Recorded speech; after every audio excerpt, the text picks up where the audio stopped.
Growing up in our small town wasn't easy, especially in our modest two-story house where the dynamics were always complicated. I'm Molly, and this is the story of how I learned that sometimes the people who hurt you most are the ones who should love you most. My father worked long hours at the local mine. He was quiet, tired, and usually buried himself in the newspaper after dinner. My mother, on the other hand, was anything but quiet. She'd spend endless hours sprawled on our worn-out couch, phone pressed to her ear, cackling with her friends while some mindless talk show droned on in the background. "Linda, you won't believe what happened on The Real Housewives today," she'd squeal into the phone, completely ignoring the pile of unwashed dishes in the sink or the empty refrigerator that needed restocking. Then there was my younger brother, Riley. Mom's precious golden child. Even from my earliest memories, the difference in how she treated us was crystal clear. While I wore hand-me-downs and dollar store shoes, Riley got the latest gaming consoles and brand-name clothes. "Mom, my shoes are falling apart," I remember telling her one day when I was 12. "Could we maybe get new ones this weekend?"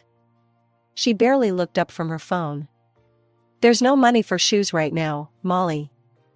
Besides, those still look fine to me." But later that same week, I watched her return from the mall with a shopping bag full of new clothes for Riley. "Look what I got for my special boy," she cooed, while he eagerly dug through the bag. Dinner was always a testament to her negligence, microwaved frozen dinners or takeout containers scattered across our kitchen table. Sometimes, I'd stare at the sad, plastic-wrapped meals and dream about having a normal mom who actually cooked real food. By the time I reached high school, I knew college wasn't in my future. There were no savings, no college fund, not even discussions about higher education. The reality of our financial situation hit me hard when I overheard my parents arguing one night. "We can't keep living like this," my father's voice was strained. "The bills are piling up." "Well, what do you expect me to do about it?" Mom snapped back. "You're the one who should be making more money." That's when I made my decision.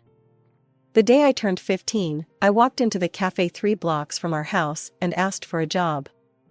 The manager, Mrs. Peterson, took one look at my determined face and gave me a chance as a part-time waitress. "You've got good instincts, kid," she told me after my first week. "Keep this up, and you'll go far." For the first time in my life, I felt proud of myself. But even that small victory was tainted by my mother's reaction. "A waitress?" she scoffed when I told her about my new job. "Well, I suppose someone has to do it. Just don't let it interfere with taking care of your brother's needs." After graduating high school, I landed a full-time waitressing position at Giovanni's, one of the nicer restaurants in town. My 3 years of experience at the cafe made me an attractive hire, and the manager didn't even hesitate when offering me the job. The salary was significantly better than what I'd been making at the cafe, but that wasn't even the best part. Mr. Romano had this amazing policy where servers could take home leftover food after their shifts. In a high-end Italian restaurant, these weren't just any leftovers, we're talking about gourmet pasta, premium steaks, and fresh-baked desserts that would otherwise go to waste. The first time I brought home a container of fettuccine alfredo and garlic bread, my family's eyes lit up like it was Christmas morning. I thought this might finally be something that would make them appreciate me. How wrong I was. It quickly became a pattern. I'd bring home these beautiful meals, carefully packed and still warm, only to find that by the time I got a chance to eat, there would be nothing but scraps left. Riley always got first pick, followed by Mom and Dad, and whatever remained, if anything, was supposed to be mine. One evening, after a particularly long shift, I came home with a magnificent portion of osso buco that the chef had specifically saved for me. By the time I finished changing out of my work clothes, I found Riley scraping the last bits from the container. "Hey," I protested. "I was going to eat that. Couldn't you have at least saved me some?" Mom's head snapped up from her phone. "Molly, how dare you be so selfish? You should be ashamed of yourself." "Selfish? I'm the one bringing this food home. You get to eat this fancy food all day at work," she snapped back. "Your brother only gets to enjoy it once a day." You should be grateful we're not asking you to bring more. I stood there, fighting back tears of frustration. I don't eat at work, Mom. I'm too busy serving other people. Well, that's your choice, she replied dismissively, already turning back to her phone. Nobody's stopping you from eating there. Riley just smirked and licked his fork clean, not even bothering to hide his satisfaction. The worst part wasn't even the hunger, it was the realization that in their eyes, I would always be worth less than my brother, no matter what I contributed to the family. 2 years flew by, and Riley finally graduated high school. I remember sitting at his graduation ceremony, watching him receive his diploma, and thinking that maybe, just maybe, things would change now. Maybe he'd finally start contributing to the household like I had been doing since I was 15. So, Riley, I asked him the day after graduation, while he was sprawled on the couch with his game controller, have you started looking for jobs yet? He barely glanced away from his video game. Nah, I'm taking a gap year. Need some time to figure out what I want to do with my life, you know? A gap year? I couldn't hide the disbelief in my voice. But we can barely make ends meet as it is. Oh, honey, Mom chimed in from her usual spot on the recliner, Riley's still too young to work. He needs time to find his path. I wanted to scream. Too young? He was the same age I was when I started working full-time. But instead, I took a deep breath and tried to reason with them. Mom, I started working when I was 15. Riley's 18 now. That was different, Mom waved her hand dismissively. You wanted to work. Riley needs to focus on his future. And so began Riley's gap year. Every day, I'd leave for my morning shift at the restaurant, and he'd still be asleep. When I'd return in the evening, he'd either be in his room playing video games or out with his friends, the house just as messy as I'd left it. The dishes would pile up in the sink, the trash would overflow, and heaven forbid anyone ask him to help with laundry. I couldn't take it anymore. Why doesn't he have to work? I confronted my parents one evening during dinner. Everyone else his age has a job. Dad shifted uncomfortably in his chair while Mom immediately went on the defensive.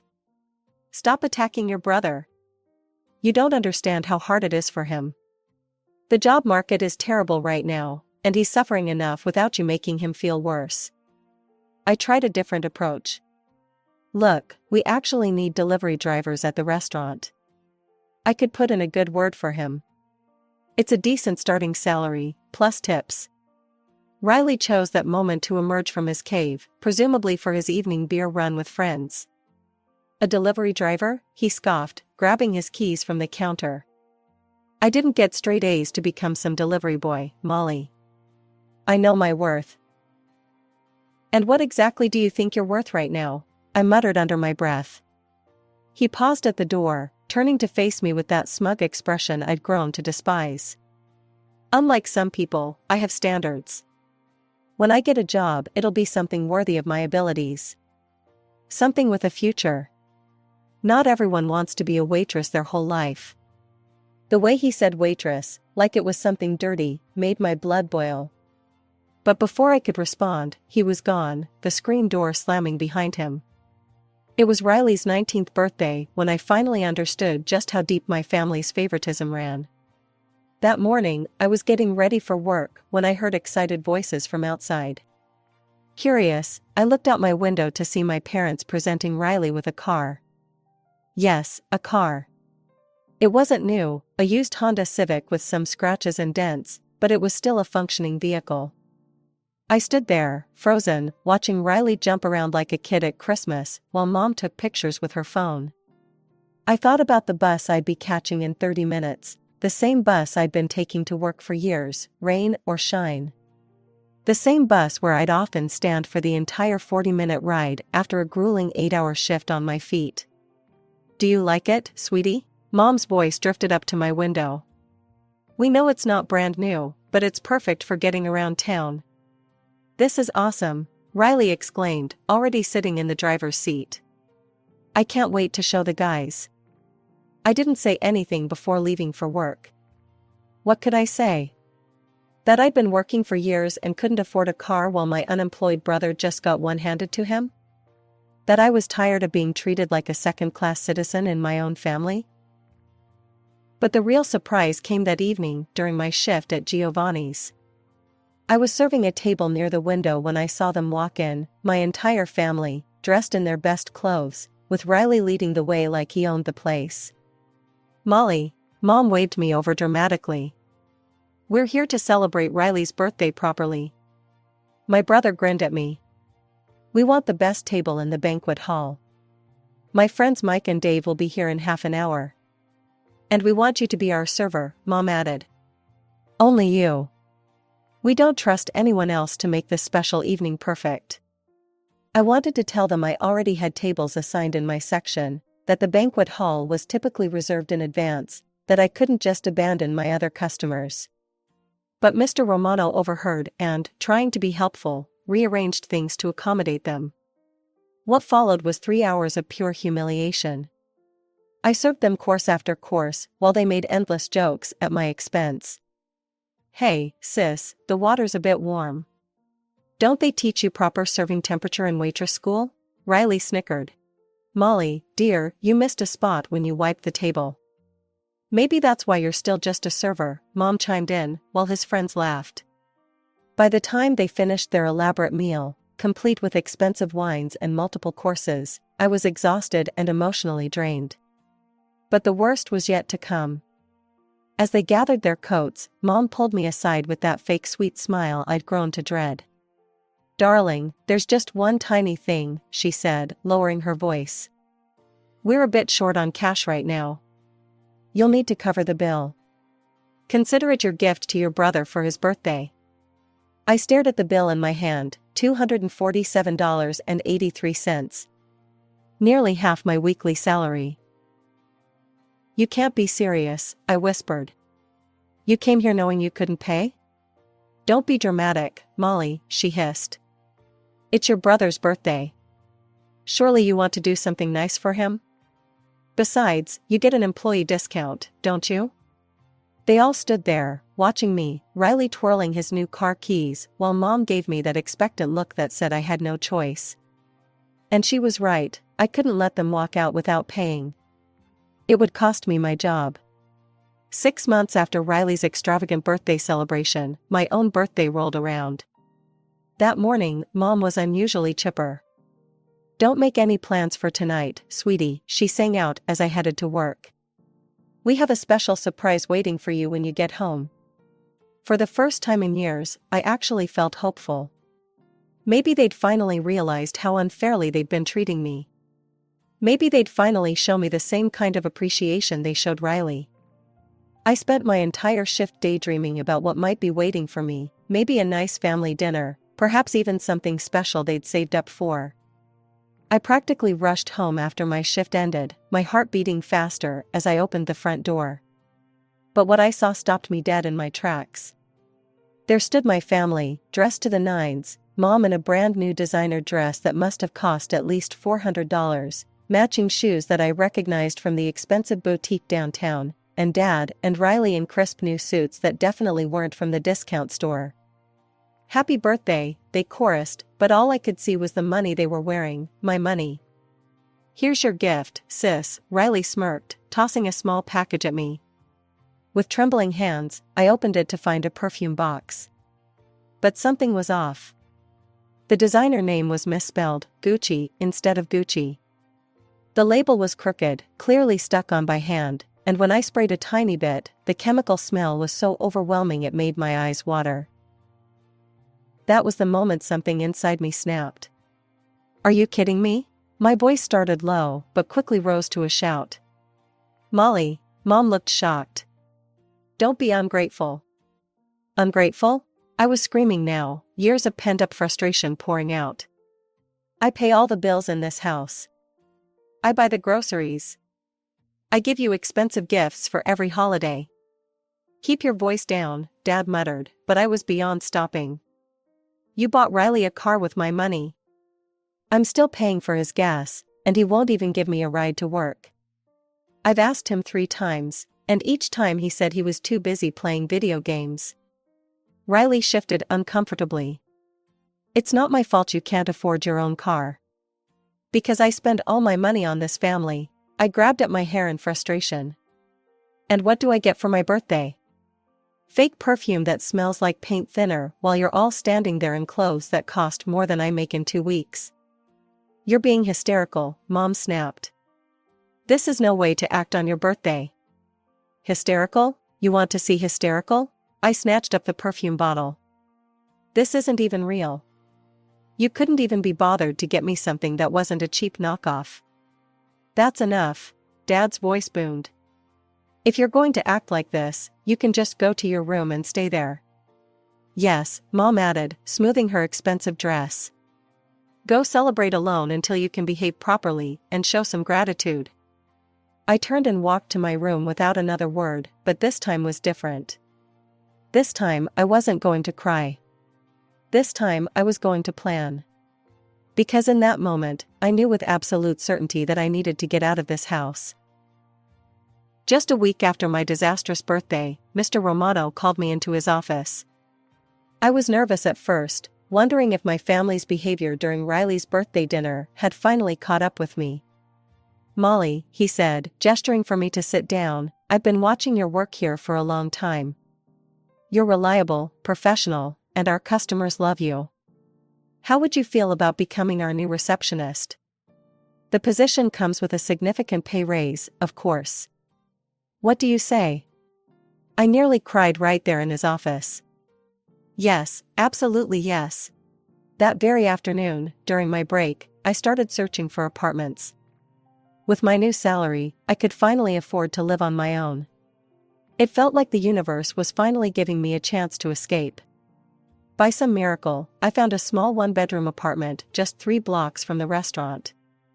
It wasn't fancy, just a basic kitchen, living room, and bedroom, but it was clean, safe, and most importantly, it was away from my family.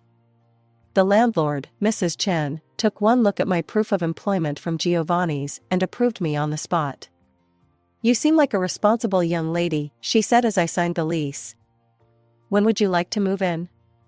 Tomorrow, if possible, I replied, my hands shaking with excitement as I wrote the check for the deposit. That evening at dinner, while Mom was serving her usual microwaved meals, I decided to drop my bomb. I'm moving out tomorrow, I said, trying to keep my voice steady. I've found an apartment near work. Mom's face turned an alarming shade of red. How dare you? How are we supposed to pay our bills? Have you even thought about that? You're being completely selfish. I took a deep breath. Dad has a job. And Riley's perfectly capable of working. Maybe it's time he started contributing. I have devoted my entire life to you children. Mom was in full meltdown mode now, tears streaming down her face. And this is how you repay me? By abandoning your family when we need you most? Riley just sat there, shoving food in his mouth and watching the show like it was another one of his video games. Dad stared at his plate, silent as always. I've heard enough, I said, standing up from the table. I'm leaving tomorrow, and that's final. You ungrateful little, Mom's voice followed me up the stairs, but I tuned it out. I spent the next hour packing my belongings into the few boxes and bags I'd secretly bought over the past week. It wasn't much, some clothes, a few books, my laptop, and the small amount of jewelry I owned. My whole life fit into 4 boxes and 2 duffel bags. When the taxi arrived, I didn't say goodbye. I just walked out the front door, to the sound of Mom's continued screaming about family loyalty and ungrateful children. As the taxi pulled away, I caught one last glimpse of our house in the rearview mirror, and for the first time in years, I felt like I could breathe. The first month in my new apartment was pure bliss. No drama, no guilt trips, no watching Riley being waited on hand and foot. Just peace and quiet. I could cook what I wanted, watch what I wanted, and most importantly, spend my money how I wanted. Then came the phone call. Molly, Mom's voice was sharp even through the phone. The utility bills are due. I took a deep breath. Mom, I don't live there anymore. I'm not responsible for those bills. We were counting on that money, she screeched. You have an obligation to help your family. No, Mom, I don't. Riley's had a whole month to find a job. He can help now. Your brother can't find work right now. And he needs money, he crashed the car last week and needs repairs. He can't work without a car. I almost laughed at the irony. So he crashed the car you bought with my money, and now you want more of my money to fix it? Not happening. This isn't my problem anymore. The next 6 months were transformative. Without having to support my entire family, I was finally able to save money. I bought myself a used Toyota, nothing fancy, but it was mine, paid for with my own money. No strings attached, no guilt, no obligations. I felt like I could finally breathe. Then one evening, there was a knock at my door. I opened it to find my parents standing there. My stomach dropped, I had never told them my address. "We need to talk," Mom said, pushing past me into my apartment. Dad followed, looking uncomfortable as usual. "We need money, Molly. Your father's about to be laid off, and Riley still hasn't found work. You have to help us." "No," I said firmly. "I don't have to do anything. We're your family." Mom's voice was rising. "You can't just abandon us." "I'm not abandoning anyone. I'm just not enabling you anymore." Dad finally spoke up. "The mine's cutting back workers. I might not have a job by next month." "Then Riley needs to step up," I replied. "He's had plenty of time to find work." "Fine," Mom's face twisted into something ugly. "If that's how you want to play it, then you'll have problems too." My mother's throat wasn't empty. The very next morning, I woke up to Mrs. Chen frantically banging on my door. "Molly, your car. Someone set it on fire." I ran outside in my pajamas to find my Toyota, my pride and joy that I'd worked so hard for, reduced to a smoking shell in the parking lot. My legs nearly gave out, but then Mrs. Chen grabbed my arm. "I have cameras," she said quickly. "The police are on their way. We caught everything on video." The footage was crystal clear. There was Riley, at 3 a.m., pouring something over my car and lighting a match. He hadn't noticed the security cameras tucked away in the building's eaves, hadn't even thought to look for them. He just did his work quickly and walked away as my car went up in flames, probably thinking he'd never be caught. The police arrested him within hours. My phone started ringing almost immediately. "You have to drop the charges." Mom was hysterical. "He's your brother. You can't let them take him to jail." "Actually, I can," I replied, surprising myself with how calm I felt. "But I'll make you a deal, reimburse me for the car, and I'll withdraw my statement." "We don't have that kind of money." "You know that. Then Riley can face the consequences of his actions. For once in his life." "You heartless little," I hung up before she could finish. The trial was quick. The evidence was undeniable, and Riley had priors I hadn't even known about. Apparently, he'd been in trouble for vandalism before, but my parents had always managed to sweep it under the rug. This time, there was no sweeping. He got 3 years and was ordered to pay restitution equal to the value of my car. My parents eventually took out a loan to pay me back, probably hoping I'd drop the charges if they did. But it was too late, Riley had already been sentenced. He served 1.5 years before getting out on good behavior, though I only heard this through distant relatives who occasionally update me on family gossip. They tell me my parents still live in the same house, struggling more than ever. Dad's health is failing, but he keeps working at the mine because he has to. Mom spends her days lamenting about her poor boy whose life was ruined by his sister. Riley, unsurprisingly, still doesn't have a job. Turns out having an arson conviction makes it even harder to find that prestigious position he always thought he deserved. Sometimes, friends ask me if I feel guilty. If maybe I was too harsh. They ask if I ever think about reaching out, trying to mend fences. Would you give a second chance to someone who tried to destroy everything you worked for? I ask them back. Would you trust people who watched you struggle for years while they spoiled someone else? The truth is, I don't regret any of it. My family made their choices, years and years of choices, and now they're living with the consequences. They chose to enable Riley's laziness and entitlement. They chose to treat me like their personal ATM. They chose to threaten me when I stopped playing along. And finally, Riley chose to commit a crime, thinking he'd get away with it like he got away with everything else. I'm done feeling guilty about their choices. These days, my life is peaceful. I still live in the same apartment. Mrs. Chen actually reduced my rent after the incident, saying she'd never had such a good tenant. I'm still working at Giovanni's, but now I'm the head receptionist. I've been saving money again. Not for another car, though I did eventually get one, with better insurance this time, but for something bigger. Next fall, I'm starting college, part-time at first, but it's a start. I'm going to study business management. Maybe someday I'll open my own restaurant.